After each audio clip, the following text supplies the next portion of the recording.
મિત્રો નમસ્કાર. મિત્રો, આજે 16 ઓક્ટોબર, આજે વિશ્વ એનેસ્થેસિયા દિવસ.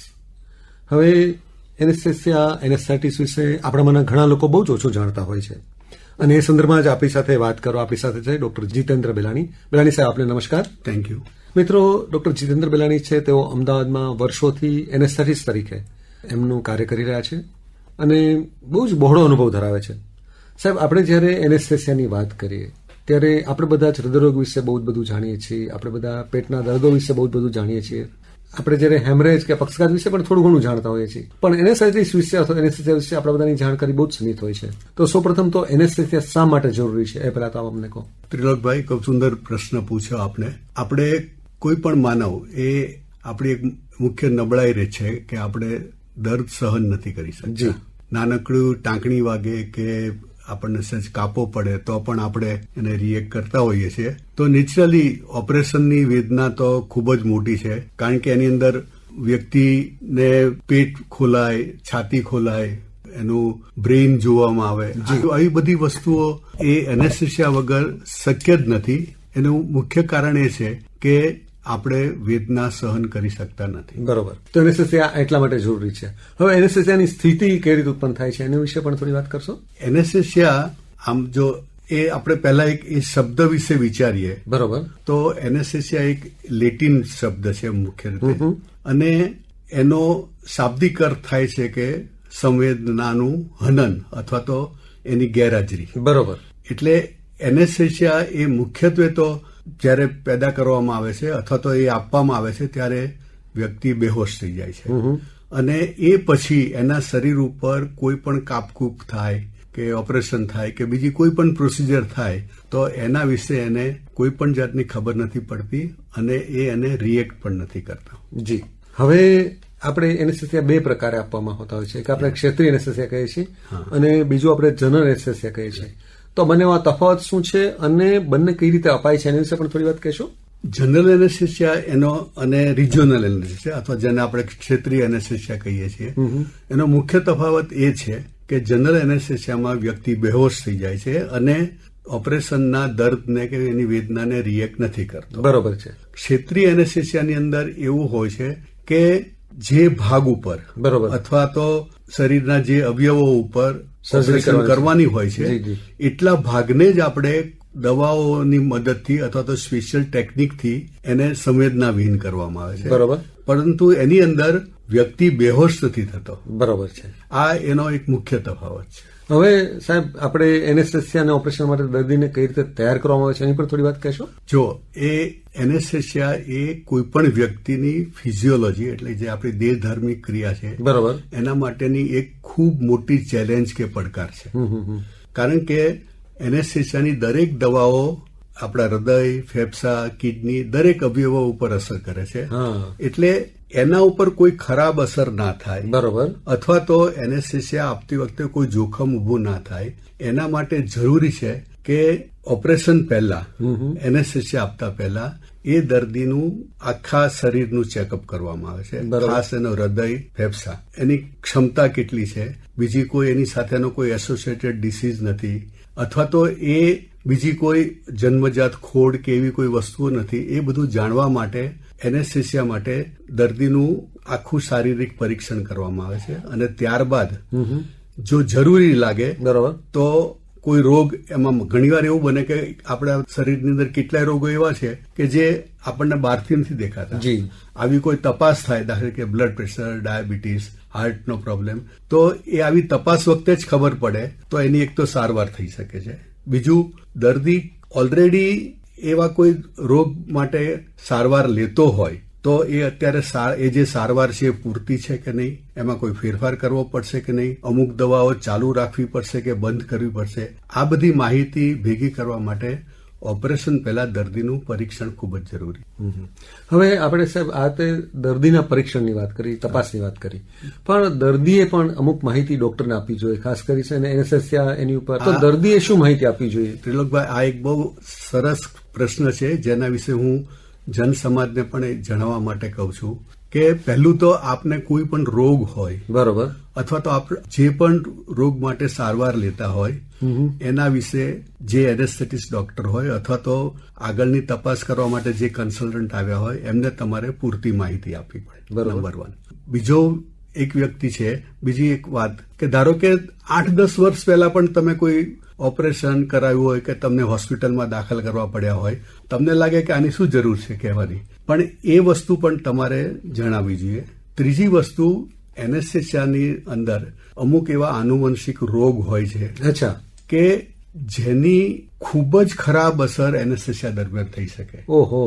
તો તમારા કુટુંબમાં અથવા તો તમારા બ્લડ રિલેશનની અંદરના કોઈ પણ કુટુંબની અંદર આવો કોઈ અકસ્માત થયો હોય કે આવો કોઈ કોમ્પ્લિકેશન થયું હોય ભૂતકાળની અંદર, તો એના વિશે ખાસ માહિતી આપો. ખાસ કરીને અમુક જાતના અમે જે મસલ રિલેક્સન્ટ વાપરીએ છીએ એની અસર કુદરતી રીતે જ એ જતી રહે, પરંતુ અમુક એન્ઝાઇમ્સની ગેરહાજરીમાં એની અસર જતી નથી. આ એક આનુવંશિક રોગ છે, બહુ રેર છે, પણ જ્યારે થાય ત્યારે એ જીવલેણ નીવડી શકે છે. એવું જ બીજું વસ્તુ છે કે ઓપરેશનમાં એને બેભાન કર્યા પછી બાળક અથવા તો વ્યક્તિનું શારીરિક ટેમ્પરેચર ખૂબ જ વધી જાય. ઓહો. એને અમે મેલિગ્નન્ટ હાઇપરથર્મિયા કહીએ છીએ. આ પણ એક આનુવંશિક રોગ છે. તો આવી કોઈ પણ અથવા તો ધારો કે કોઈ પણ કારણસર તમારા નજીકના રિલેટિવની અંદર એનેસ્થેસિયા રિલેટેડ કોઈ પણ ઇસ્યુ થયો હોય કે કોમ્પ્લિકેશન થયા હોય તો એની ડોક્ટરોને જાણ કરવી, જેથી તમારા માટે પૂરતી કાળજી લઈ શકાય અને એવી ટેકનિક વાપરી શકાય કે જેની અંદર આગળના વખતે જે કોમ્પ્લિકેશન થયા હોય એ આપણે અવગણી શકીએ. જી, એટલે બેલાણી સાહેબ, આપણે એવું કહી શકીએ કે દર્દી જેટલા ટ્રાન્સપરન્ટ રહે અને એમને ખબર નથી કઈ માહિતી મહત્વની છે કઈ માહિતી ઓછી, એ અમને નક્કી કરવા દો. હા, એ ડોક્ટરને નક્કી કરવા દઈએ આપણે. એટલે કે એનેસ્થેટિસ્ટને આપણે પૂરેપૂરી માહિતી આપણી શારીરિક તકલીફોની, શારીરિક રોગની પૂરેપૂરી માહિતી આપીએ. હવે સાહેબ, ઓપરેશનનો સમય કઈ રીતે નક્કી થાય છે અને ઓપરેશન માટે દર્દીને કયા સમયે દાખલ કરવામાં આવે છે એની પર થોડી વાત કરશો? હવે સામાન્ય આમાં અત્યારે 2 કન્સેપ્ટ છે. એક કન્સેપ્ટ એવો છે કે દર્દીને જેટલું બને એટલું ઓછું હોસ્પિટલાઇઝેશન કરવું, જેને અમે 1 ડે કેર કહીએ છીએ. એમાં સામાન્ય રીતે શું થાય કે સવારના અથવા તો ઓપરેશનના 3 થી 4 કલાક પહેલા દર્દીને દાખલ કરવામાં આવે અને પછી એનું એ થોડોક ટાઈમ રહે અને ઓપરેશન થાય અને ઓપરેશન પછી એને રજા આપી દે. આ સામાન્ય રીતે એવા ઓપરેશન માટે છે કે જે ખૂબ જ નાના હોય, જેની અંદર પેટ કે એવું કંઈ ખોલવાનું ના હોય, દર્દીને ખોરાક કે પ્રવાહી લેવાનું તાત્કાલિક ચાલુ થઈ જાય. એટલે આ પ્રકારના ઓપરેશનો અમે 1 ડે કેર ઉપર ડિપેન્ડ થાય છે, જેમાં સવારથી સાંજ સુધીની અંદર દર્દી હોસ્પિટલમાંથી ઘરે રજા મળી જાય. બરોબર છે. અમુક પેલા ઓપરેશન જે મેજર કહી શકાય કે પેટના, છાતીના, તો એની અંદર દર્દીને સામાન્ય રીતે આગલા દિવસે દાખલ કરવામાં આવે છે. એની ફરીથી એનું રીએસેસમેન્ટ થાય છે. બરોબર. જરૂરી લાગે એવા લોહી અને યુરિનના ઇન્વેસ્ટિગેશન ફરીથી કરવામાં આવે છે અને આગલા દિવસે રાત્રે અને ઓપરેશન પહેલા અમુક ખાસ જાતની દવાઓ એમને આપવામાં આવે છે, જેનાથી ઓપરેશન માટેની દવાઓની જરૂરિયાત ઓછી થાય અને એની જે અમુક આડ અસરો છે એ ઓછી થાય. બરોબર. એટલે આ 2 પ્રકારની વસ્તુ છે કે એક તો 1 ડે કેર અને બીજું જેમાં પેશન્ટને લાંબો ટાઈમ સુધી હોસ્પિટલાઇઝ કરવાનો હોય. બરોબર છે. હવે સાહેબ, આપણે વિવિધ વય જૂથના દર્દીઓ હોય, એમાં મોટી વયના પણ દર્દીઓ હોઈ શકે, એને પણ એનેસ્થેસિયા આપવો પડે, નાની વયના બાળકો એને પણ એનેસ્થેસિયા આપવી પડે, તો એ બંનેમાં કઈ વિશેષ કાળજી લેવામાં આવે છે?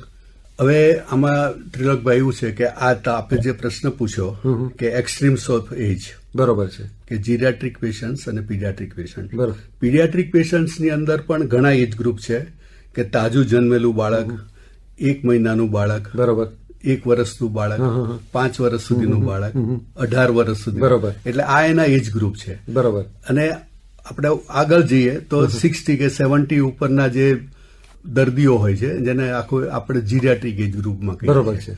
તો આ બંને એજ ગ્રુપની અંદર રિસ્ક ફેક્ટર થોડું વધારે હોય છે નોર્મલ એજ કરતા. બરોબર. બીજું, એની ચેલેન્જીસ વધારે હોય છે. દાખલા કે તાત્કાલિક જન્મેલા બાળકને એનેસ્થેસિયા આપવાની ચેલેન્જ અને 90 વર્ષ ઉપરના દર્દીને એનેસ્થેસિયા આપવાની ચેલેન્જ, એ આમ બે લગભગ સરખી સમાન જ છે, કારણ કે બંનેની અંદર સમસ્યાઓ થવાની. એટલા માટે જે એજ ગ્રુપની અંદર એનેસ્થેટિસ્ટ કામ કરતા હોય એ એજ ગ્રુપની અંદર એને વધારે ફેસિલિટેટ થાય છે. કારણ કે હું લગભગ વર્ષો સુધી મેં પીડિયાટ્રિક એનેસ્થેસિયામાં જ કામ કર્યું. શું વાત છે. એટલે તાત્કાલિક જને મારું જે આપને જણાવું કે મારું સૌથી નાનું ઉંમરનું બાળક 2.5 કલાકનું હતું. ઓહો હો, એવા નાના બાળકને પણ હા, એને સર્જરી કરવી પડી. પડતો. રાઈટ. ઓહો. અને એક દિવસ પહેલાના તો ઘણા દર્દીઓ અમારે આવે છે કે જેમને તાત્કાલિક, નહીં તો એમની ફિઝિયોલોજી આખી એટલી ડિરેન્જ થઈ જાય કે એને એનું મોડું થઈ જાય. હા, એની જિંદગી જોખમમાં મુકાઈ જાય. હવે સાહેબ, આપણે એનેસ્થેસિયા પછી દર્દી કઈ રીતે સભાન થાય છે એની પણ થોડી વાત કરશો? હા, જો ક્ષેત્રીય એનેસ્થેસિયામાં તો બેભાન થવાની વાત જ નથી. બરોબર છે. ખાલી જે દવા ઇન્જેક્ટ કરેલી હોય એ ભાગને સંવેદનાવિહીન કરવા માટે એની સામાન્ય રીતે 4 થી 6 કલાક સુધી એની અસર હોય છે. એટલે પછી એમાં તો એ ફરીથી પેશન્ટની સંવેદના એ ભાગમાં આવી જાય છે, એટલે એમાં કોઈ પ્રશ્ન નથી. હવે બેભાન કરીએ છીએ એની અંદર એ ડિપેન્ડ થાય કે તમે કેટલા સમય સુધી એને એનેસ્થેસિયા આપેલો છે. બરોબર. અમુક સર્જરી એવી હોય કે જે 10 થી 15 મિનિટમાં પતી જાય. બરોબર. તો એની અંદર જે એનેસ્થેસિયા આપવામાં આવે એ શોર્ટ એનેસ્થેસિયા હોય છે કે જેની ઇફેક્ટ લાંબો સમય સુધી ચાલતી નથી ઓલમોસ્ટ. અને હવે તો એવા એનેસ્થેટિક એજન્ટ્સ આવ્યા છે કે જે આમ કહે ને કે સ્વિચ ઓન સ્વિચ ઓફ જેવું તમે કહી શકો કે તમે એને ઓપરેશન થિયેટરમાંથી બહાર લાવીએ ત્યારે લગભગ વાતો કરતો હોય. એટલે એમાંથી બહાર આવવાની જે પહેલા આપણે જયારે ઇથર ને ક્લોરોફોર્મ ને બધું વાપરતા હતા ત્યારે લગભગ સવારે જેનું ઓપરેશન કર્યું હોય એ દર્દી સાંજે વાતો કરતો થાય એવી પરિસ્થિતિ હતી. હવે આપણી પાસે ખૂબ જ આધુનિક દવાઓ આવી ગઈ છે, આધુનિક સાધનો આવી ગયા છે, ટેકનિક પણ આપણી ખૂબ વધી ગઈ છે. એટલે દર્દીનું ભાનમાં આવવું હવે બહુ ઝડપી થઈ ગયું છે, જેને અમે ઇમરજન્સ કહીએ છીએ. બરોબર. સો ઇમરજન્સી સો ક્વિક કે પ્રેક્ટિકલી હવે ઘણીવાર એવું લાગે કે તમને અડધો પોણો કલાક પછી તમે દર્દી સાથે વાતચીત કરો તમને લાગે જ નહીં કે ઓપરેશન થયેલું છે. બેલાણી સાહેબ, હવે એક જે બીજો એક સવાલ કે આપણે ઓપરેશન શરૂ થાય, તમે એનેસ્થેસિયા આપી દીધો, પછી એનેસ્થેસિસ્ટ શું કરતા હોય? હા, જો આ પ્રશ્ન મને મારા ઘણા રિલેટિવ્સ પણ પૂછતા હોય છે કે પછી તમારે જતું રહેવાનું ને, તો તમે પછી શું કરવાનું? પણ ખરું કામ પછી જ હોય છે. અચ્છા. કારણ કે એનેસ્થેસિયા જે પેશન્ટ એનેસ્થેટાઇઝ થાય, બરોબર, એની જિંદગીની ટોટલ જવાબદારી અમારા ઉપર હોય છે. જી. એની લાઈફ મેન્ટેન કરવાની, એનું હૃદય, એના ફેફસા, એની કિડની એ બરોબર કામ કરે છે કે નહીં એનું ઓબ્ઝર્વેશન કરતા રહેવું. બરોબર. અને બીજું મુખ્ય કામ જે છે કે એનેસ્થેટિક એજન્ટ્સ તમે કન્ટિન્યુઅસ પ્રોવાઈડ કરો. બરોબર. એ તો છે જ. બરોબર. પણ આ સિવાય પણ એક કામ છે. ત્રીજી વસ્તુ, વી જસ્ટ ઓબ્ઝર્વ કે સર્જિકલ પ્રોસિજર કયા તબક્કે પહોંચી. બરોબર છે. એ અમે કોન્સ્ટન્ટ ઓબ્ઝર્વ કરતા રહેતા હોઈએ છીએ. કારણ કે અમુક સ્ટેજ એવા આવે કે જયારે અમારી થોડી ટેકનિકની અંદર મોડિફાઈ કરીને ફેસિલિટેટ કરવું પડે સર્જનને. જી જી જી. તો એ કરતા રહીએ છીએ. બીજું, દર્દીને ઓપરેશન દરમિયાન એ ભલે બેભાન થયો પણ એને વેદનાની સેન્સેશન થતું હોય છે. અચ્છા. તો એના માટેની જે દવાઓ છે એ પણ અમે આપતા રહીએ છીએ સાથે, જેને અમે એનાલ્જેસિક એજન્ટ્સ કહીએ છીએ. બરોબર. એ પણ સાથે ચાલુ હોય. ત્રીજી વસ્તુ, જે મોટા ઓપરેશન્સ હોય છે જેની અંદર અમે દર્દીનું શ્વસન કરવાની જે ક્રિયા છે એ બંધ કરી દઈએ છીએ. ઓહો. એને પેરેલાઇઝ કરી દઈએ, એટલે પછી એને શ્વાસ આપવાનું કામ અમારું છે પાછું. અચ્છા. એટલે કાં તો અમે મેન્યુઅલી આપીએ અથવા તો જો અમારી પાસે એવા સાધનો હોય તો એને વેન્ટિલેટર કહીએ છીએ, એનો ઉપયોગ કરીએ છીએ. ત્રીજી વસ્તુ, એને ઓપરેશન દરમિયાન બ્લીડિંગ ને બધું થાય, તો જો અમુક વધુ બ્લીડિંગ થાય તો દર્દીની પરિસ્થિતિમાં થોડું નબળાઈ આવે તો એના માટે બ્લડ આપવાનું. બીજા બ્લડની ધારો કે અવેલેબિલિટી ઇમિજિએટ ના હોય તો એના માટે એના બીજા પ્રવાહીઓ એને આપવાના, એટલે એનું હાઇડ્રેશન મેન્ટેન કરવાનું. આ બધા એની ટોટલ દેહધાર્મિક ક્રિયાઓને એ બધું અમારે કોન્સ્ટન્ટ મેન્ટેન કરતા રહ્યું. અને એની સાથે જ એને ફરીથી ભાનમાં લાવવાની પ્રક્રિયા પણ એ જ વખતથી ચાલુ થઈ જાય છે કે આ સર્જરી આ તબક્કે પહોંચી તો હવે ધીમે ધીમે અમે અમારી એનેસ્થેટિક એજન્ટ્સ આપવાની પ્રોસિજર ઓછી કરીએ, ધીમી કરીએ, કે જેથી ઓપરેશનના અંતે દર્દી લગભગ નોર્મલ જાગૃત થઈ જાય. જી. હવે સાહેબ, એક આપણે મહારાજ જેવો સવાલ ઘણા બધા થતો હશે કે પેલા એનેસ્થેસિસ્ટને આપણે બોલચાલની ભાષામાં ટોપી સૂંઘાડવાનું કામ કહેતા, એવું કરતા. હવે એવું કેમ કહેતા આપણે? જો હવે એનેસ્થેસિયાની જે થોડુંક આપણે આજે વાત કરી કે 16 ઓક્ટોબર 1846, એ પહેલા તો એનેસ્થેસિયા જેવી કોઈ વસ્તુ હતી જ નહીં. શું વાત છે? કારણ કે એ વખતે તમે જુઓ તો તમને એના એ વખતે થતા જે ઓપરેશનોના વર્ણન પણ તમે ત્યારે સાંભળો ને તો તમને કંપારી છૂટી જાય કે આ એ જમાનામાં કેવી રીતે ઓપરેશન કરતા. પેશન્ટને ટેબલ સાથે બાંધી દેતા, હાથ પગ એના જકડી દેતા, મોઢામાં ડૂચો મારી દેતા અને એ રીતે એના ઓપરેશન થતા. પણ એ વખતે શું હતું, જે ઓપરેશન થતા એ મોટાભાગે સરફેસ ઉપરના હતા. બરોબર. કે નાનું ગુમડું હોય, પગ કાપવાનું હોય, નાની ગાંઠનું ઓપરેશન, બહુ એટલું બધું સર્જરીની એટલી બધી બાહુલ્ય નહોતું. બરોબર છે. પછી જયારે આ પહેલી વખત 1846માં WTG મોર્ટન નામના એક દંત ચિકિત્સક છે, બોસ્ટનની મેસેચ્યુસેટ જનરલ હોસ્પિટલની અંદર પહેલી વખત ઈથરથી દર્દીને બેભાન કરવાની એક પદ્ધતિનું જાહેર નિર્દેશન કર્યું. અચ્છા. એટલે આ 16 ઓક્ટોબરને વર્લ્ડ એનેસ્થેસિયા ડે તરીકે આપણે ઓળખવામાં આવે છે. હવે એ પછી એના માટેના કોઈ એનેસ્થેસિયા આપવા માટેના કોઈ સાધનો કે એવું તો નહોતું. બરોબર. એ માત્ર એક બોટલની અંદર ઈથર અથવા તો ક્લોરોફોર્મ ભરી અને જાડું કપડું કે એવું કયું હોય એ પેશન્ટના નાક ને મોઢા ઉપર મૂકી ધીમે ધીમે રેડવામાં આવતું. એટલે એને ટોપી કે એ તરીકે આપણે ઓળખીએ છીએ.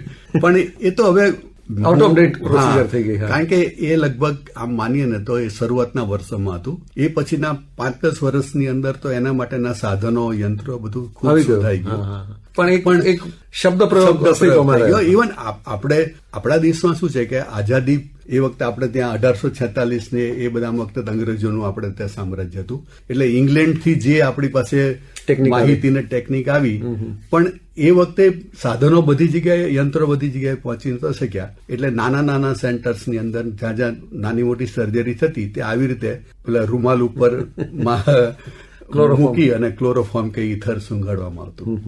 હવે સાહેબ, એનેસ્થેસિયા દરમિયાન કયા કયા જોખમો રહેલા હોય છે એની પર થોડી વાત કરશો? આ એક કોઈ પણ દર્દી માટે કે આપણે જન સમાજ માટે એક સૌથી એમ કે ને કે સ્ટ્રેસ ઉભો કરે એવી એક વસ્તુ છે. તો મારે ખાસ આ માધ્યમ દ્વારા જણાવવું છે કે જો આપનું ઓપરેશન કે કોઈ નક્કી હોય તો પહેલી વસ્તુ તમારા મનમાંથી સ્ટ્રેસ કાઢી નાખજો. સ્ટ્રેસથી તમારું જોખમ થવાની શક્યતાઓ વધી જાય છે. જો તમે શાંત, કોમ્પોઝ હશો દર્દી તરીકે તો તમારામાં એનેસ્થેસિયાના કોમ્પ્લિકેશન્સ થવાની શક્યતા લગભગ નહીવત થઈ જશે. એટલે આ એક પ્રસ્તાવના કર્યા પછી હું જણાવું કે જોખમો કયા કયા હોય છે. હવે મેં પહેલા પણ જણાવ્યું કે એનેસ્થેસિયા એ દર્દીની ફિઝિયોલોજી માટેનું એક સૌથી મોટી ચેલેન્જ છે. જી, આપણે ધારો કે દાદરા ચડીએ, દોડીએ, એ બધું આપણી ફિઝિયોલોજી માટે ચેલેન્જ છે. પણ આ બધી ચેલેન્જ કરતા પણ બહુ મોટી ચેલેન્જ એનેસ્થેસિયા છે. કારણ કે કોઈ પણ એનેસ્થેટિક એજન્ટ છે એ આપણું હૃદય, ફેફસા અને બીજા અવયવોના કામને ડિપ્રેસ કરે છે. બરોબર. હવે એ જે ડિપ્રેસ કરે એની સામે આપણા શરીરની જે કોમ્પેન્સેટરી મિકેનિઝમ હોય એનાથી એ જે ડિપ્રેસિવ ઇફેક્ટ હોય એને કોમ્પેન્સેટ થાય અને લગભગ ફિઝિયોલોજી નોર્મલ રહે. બરોબર. આવું લગભગ દરેક પેશન્ટની અંદર થઈ જતું હોય છે. પણ કેટલાક પેશન્ટની અંદર એ જે કોમ્પેન્સેશનનો પાવર હોય એ ડિપ્રેસિવ પાવર જેટલો ના હોય. ઓહો. એટલે શું થાય કે હૃદયનું કામ થોડુંક નબળું પડે, એનું બ્લડ પ્રેશર એટલે હૃદયની ધબકારાની સંખ્યા ઓછી થાય, લોહીનું દબાણ ઘટે. પણ અત્યારના પરિસ્થિતિ પ્રમાણે એ અમને તરત જ ખબર પડી જાય છે. એટલે અમે બીજી દવાઓ દ્વારા એને કોમ્પેન્સેટ કરી દઈએ. એટલે આવું થતું હોય છે છતાં દર્દીને એનું કંઈ ખબર નથી પડતી, કારણ કે તાત્કાલિક એનું રિવર્સલ થઈ જાય છે. એટલે જોખમની દ્રષ્ટિએ જોવા જઈએ તો હવે એમ કે ને કે આજે રોડ અકસ્માતની અંદર જે મોર્ટાલિટી રેટ છે એના કરતા પણ એનેસ્થેસિયાનો મોર્ટાલિટી રેટ ઓછો છે. જી. એટલે તમે આજે વાહન લઈને નીકળો છો ત્યારે ડરતા નથી. બરોબર છે. તો ઓપરેશન માટે શું કામ ડરવું? પણ છતાં પણ સર, એક એનેસ્થેસિયા લીધા પછી આપણે કોઈ પણ સર્જરી કરાવી તો આપણે શું કાળજી લેવાની એની પર થોડી વાત કહેશો? એનેસ્થેસિયા માટે મેં એક તો પહેલા જેમ આપણે જણાવ્યું કે તમને જે રોગ હોય કે જે એની વાત તો કહેવાની છે, એ કહેવાની છે. બરોબર. પછી બીજું કે તમે મેં હમણાં કહ્યું એ પ્રમાણે કે કીપ યોર સેલ્ફ કામ. બરોબર છે. હા, કારણ કે માનસિક રીતે સ્વસ્થ રહો. તમે જેટલા સ્ટ્રેસફુલ હશો એટલું તમારો કોમ્પેન્સેટરી પાવર ઓછો થઈ જશે. બરોબર છે. એમાં વપરાઈ જશે. તમને તમારા સ્ટ્રેસને કાઉન્ટરેક્ટ કરવાની અંદર તમારો કોમ્પેન્સેટરી પાવર વપરાઈ જશે. એટલે એક આ વસ્તુ. અને બીજી વસ્તુ કે ઓપરેશન પછીના જે સામાન્ય તકલીફો છે કે દાખલા કે ગળામાં દુખવું, થોડું ખાંસી આવવી, બરોબર, એ બધી વસ્તુઓ નોર્મલ છે. ઉલટી થવી, હવે તો એ પણ ઘણું ઓછું થઈ ગયું કારણ કે બધા એનેસ્થેટિક એજન્ટ્સ એટલા સારા થઈ ગયા છે કે જેનાથી નોઝિએટિંગ સેન્સેશન ને બધું જતું રહ્યું છે. એટલે આમ સામાન્ય રીતે દર્દી તરીકે તમારે અમને સહકાર આપવા સિવાય બીજું કોઈ ખાસ કામ કરવાનું નથી. તો બેલાણી સાહેબ, આપે એનેસ્થેસિયા વિશે અથવા તો એનેસ્થેટિસ્ટની કામગીરી વિશે બહુ સરળ ભાષામાં અમારા શ્રોતા મિત્રોને માહિતી આપી અને બહુ જ ઉપયોગી માહિતી આપી અને અમારા કેટલાક ખોટા ખ્યાલોનો પણ આપણે ખંડન કરી દીધું અને એકદમ સચોટ માહિતી આપી, સરળ ભાષામાં આપી. એ બદલ આપનો આભાર. અને આપ આ જે રીતે સમાજની સેવા કરતા રહ્યા છો એ રીતે આપ સેવા કરતા રહો, એ માટે આપને ખૂબ શુભેચ્છા. Thank you very much.